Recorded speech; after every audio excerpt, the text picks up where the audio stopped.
Hello guys and welcome to another video, and this one is about the Road Atlanta with the SR3 Radical. So this car is incredibly difficult to drive. Sometimes I kind of wonder, how is it even turning, why is it sliding so much, and how can I make it quicker? But you simply have to adjust to the driving style, and you simply have to adjust basically to this car. I mean, it's not like anything else in this game. It's kind of, it has grip, but on the other hand it doesn't have grip. It has downforce, but on the other hand it's very unstable. So it's kind of very interesting car, very interesting kind of to figure out what this car likes and what this car doesn't like. So basically I just got myself into the qualifying. I did, first of all, there was 30.9, then I kind of improved, did it 30.6, and I only did like a couple of laps before I got into the race. So here I'm just trying to chase it, and I'm trying to get my time a little bit better than it actually was at the beginning, and somehow I managed to get like a 30.2, which I think was fairly decent, but still I didn't want to risk it and jump on my main account, so I got on my second account and started from the back. So as you can see, I'm P16 in here, and we need to use this grid start. Of course everyone is with the grid start. I don't know why they did this, but yeah, I think it's kind of okay but not okay at the same time, because it really involves a lot of carnage. But yeah, the start was kind of okay. I used TCS. I mean, it's kind of perfect if you use TCS at like 1-2. 3 is kind of an overkill. So here, 4th gear on the way out, which will prevent the car from sliding too much. And yeah, 3rd gear is usually good here to rotate the car, and you don't want to overdo it, otherwise the car will start snatching and you won't be able to recover. So here it's always good to stay in kind of in a higher gear and just let go of the throttle instead of like brake and then put the power down, upshift, downshift all the time. So it's very important to keep the balance of this car, and if you don't do it, you will most likely end up in a spin, because as I said, this car is different. I wouldn't say that it's difficult. It's kind of difficult but different at the same time. It's very hard to explain it. And also sport hard tires are not helping. So if we used racing hard tires, it would be a little bit easier to drive, but as you can see, I was kind of moving up. I mean, from P16 into P13, wasn't involved into any of the carnage so far, and it was going rather well at this point. And what I found out with this car is that you need to shift like twice, so you're not upshifting only once, kind of let's say from 3rd to 4th, or I don't know, from 4th to 5th, but you want to skip a gear, so you're going directly from 3rd into 5th gear, because you just want to avoid as many upshifts as you possibly can. So here I made a little mistake, as you can see, and now I had to upshift twice into 6th gear. But here, I mean, later I found out that it's better to completely upshift from, let's say, 3rd into 6th gear, because it's downhill section, but only if you're in the slipstream. If you're not in the slipstream, I think you're going to lose time. And here I was just kind of trying to avoid all of the trouble, and made it all the way up into P7, which was a good sign. So I got up to the guys in front of me, and really didn't want to risk it too much. I know the pit entry can be a little bit difficult here, but I just wanted to make sure that everything is done properly, and I didn't really want to get stuck in traffic. So I did my mandatory stop, or we might call this one a stop and go penalty, because you literally have to stop. You don't have to change the tires, you don't have to change the fuel, you just stop, and there it is. That's about it.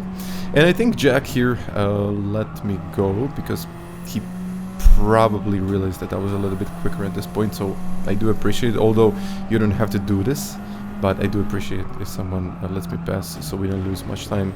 And yeah, when someone gives you that one place, all of a sudden you need to get a half a second penalty, because this is how GT7 works. And yeah, I did serve my penalty. Jack was right behind, and I really didn't want to defend it this time, because he literally left me past there, and I do appreciate it. But I mean, he took it a little bit too narrow, and I decided, okay, maybe I can benefit from it, and I just did kind of this little move right here, which I didn't really plan, but it just kind of happened.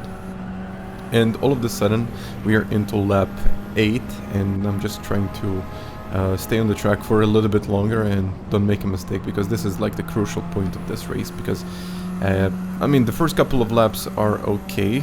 I mean, you can lose a little bit of time, just don't get involved into any kind of crashes or whatever, but this is the crucial point where you start losing the focus, and focus is incredibly important with this car.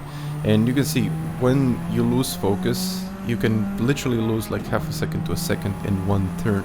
So just if something goes wrong, you can easily lose time. And this is something that happened, I think, to the Russian, because he was losing like half a second into like one corner, and then he was recovering. He held the pace, but I think just in a couple of corners he really lacked that performance. So I was really close, and then we got into this battle. So going from P6, he kind of overshoot this one. I think I was just looking at the back, and now I'm kind of on the inside outside at the same time. But of course, that's how it works in GT7. You get a half a second penalty, because this is always a must if you're fighting for positions.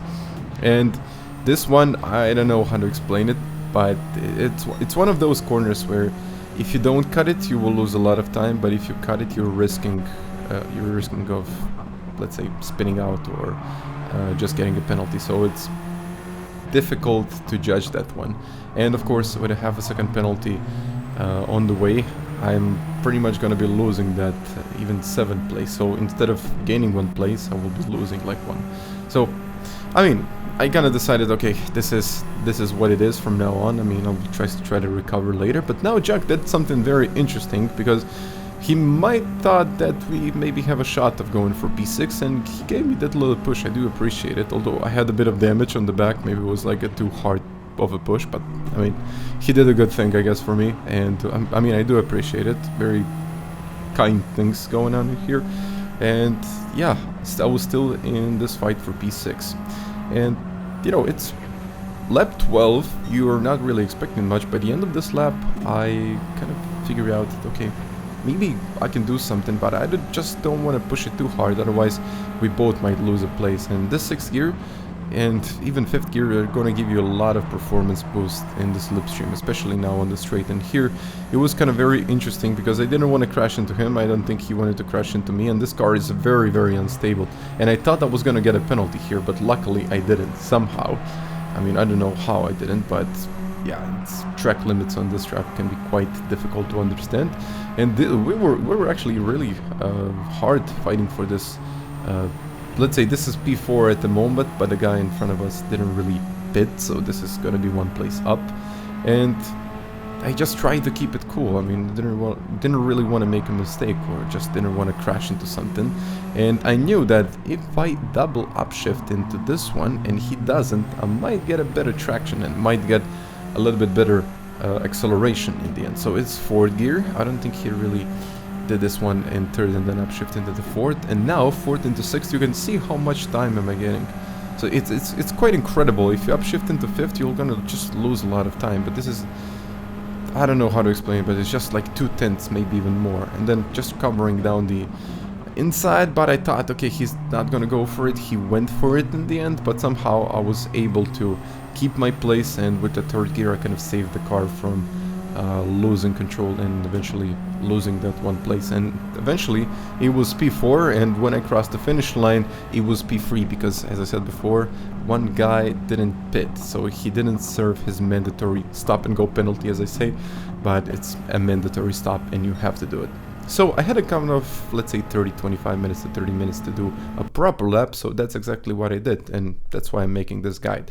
So here, this is the first braking point, but as you can see, I don't want to brake more than, let's say, 60-70%. If you do, let's say, 50, that's kind of perfect, but if you do like 50-60, 60, I guess, you're not going to be that much behind. And here, this is like, I believe, the crucial point. So you don't want to brake too hard, but at the same time you don't want to turn too hard, so it's kind of difficult to understand it. So 50-60%, and let the car do the turning for you. So not a lot of turning, maybe 20-30 degrees, that's the most I'm doing in here. Otherwise, if you put the power down and turn more than that, the car will snatch and you will lose control, so keep that in mind.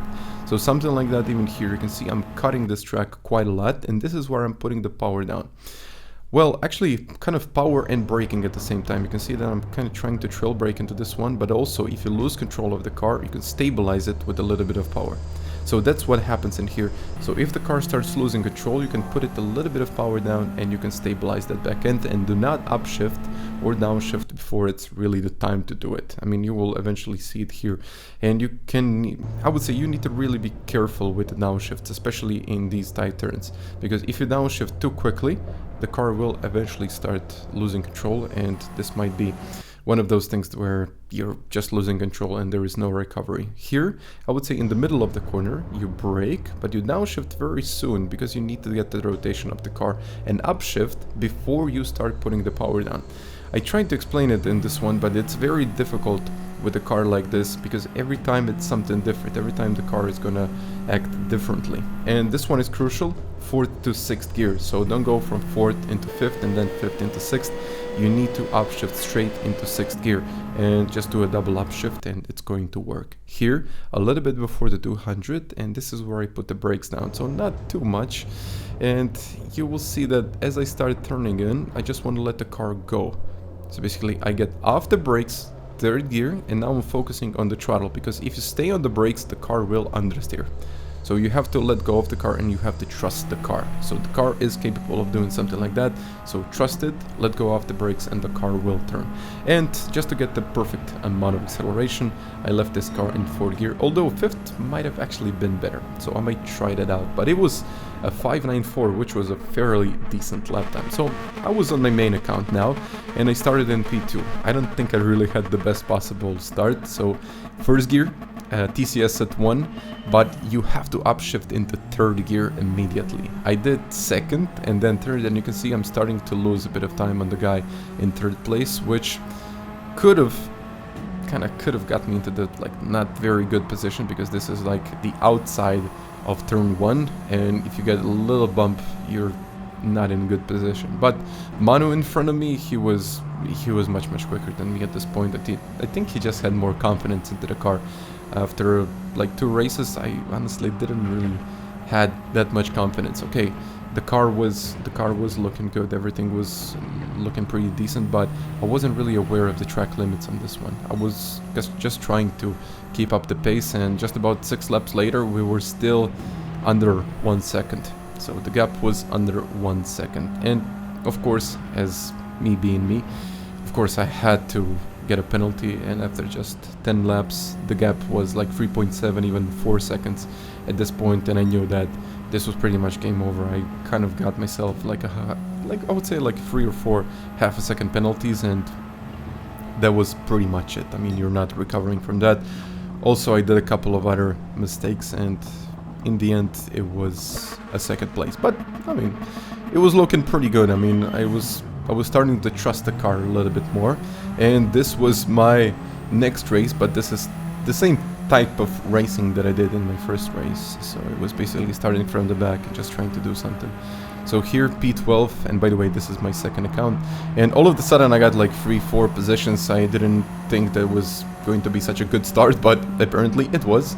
People were just kind of unaware of the surroundings, I would say, and you still have to adjust to cold tires, plus the car is full of fuel. So the car is going to be heavier, and you need to brake a little bit before you usually do. So here I'm just trying to mind my own business, as I would say, and not to get involved into any kind of incident, or just staying into my own game, thinking about my strategy, not getting involved into some risky moves or whatever. So here it was, I would say this was kind of risky, but at the other hand, I really had the chance to kind of get like a lot of places in this first lap, so that's exactly what I did. I just tried to minimize the risk, but at the same time I really wanted to play it a little bit on the side where I'm just gonna go for a move that I usually don't. So it's hard to judge it, it's really hard to judge it, but you can see how much more speed the 6th gear is giving me. It's incredible if you just upshift straight into 6th gear. And this is the one where I could have probably went for it, just go for the inside, but then I think just trying to wait a little bit longer kind of saved me and helped me to get this place, or actually it was 2 more places. But now I had Sparks behind, and he was just, I mean, he was just really close, and I knew that he was gonna go for it, but I didn't really want to cover it because I just wanted to maintain my line. So it was actually going really well. I kind of covered this place. It was, I would say, it was looking fairly decent from literally the last place in the grid to 7th place, and it was kind of looking good at this point. But as I said, I didn't really want to risk it, but sometimes you really have to think this through, and you know, I think it was a little bit of luck, let's be honest. And this was definitely luck when, you know, when P6 lost control and these guys in front of me got half a second penalties. So that's definitely luck on my side, I cannot deny that. And, you know, just trying to mind my own business. I mean, he went for it on the inside, but somehow I was able to hold off. And, you know, when you're in third gear, you're just getting much more traction. I don't think he was in third gear on the way out, and I think that's why he lost it. So eventually, going from P6 all the way up to P4 just by literally doing nothing, and these guys getting penalties. So it was looking really good. So 5.5 seconds to the lead, and this was looking very promising because I didn't really lose that much time, and it's just the second lap of the race. So I got 11 more, and it just looking really good. So I caught up to the guy in front of me. It was Mark, and he was really doing some very respectable lap times. But as I said before, it's very easy to lose places or just lose time in just one corner if you're struggling in that corner. So especially this one. So if you want to risk it, you will benefit maybe about a 10.5 to 10ths. If you get it wrong, you will eventually lose half a second or even get a penalty. So it's pretty difficult to judge that one, and I said to myself, I'm going kind of risky, but at the same time, if I see that there is no point of pushing, I'm just gonna leave it and don't think too much about it. But this is now very interesting. So he went from 4th into 5th, and I went directly into 6th gear, and you can see how much of that difference this makes.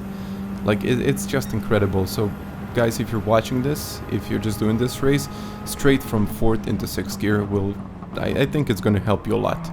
So, you know, I was into P3 and 5.1 seconds, so I kind of lost a little bit of time fighting Mark, but it just wasn't that much. I mean, there was basically like 2 to 3 tenths that I lost that I could have got before that. So I just try to push a little bit more, and of course, when I try to push, I always get a penalty. And now this was not a half a second penalty, this was a 1 second penalty.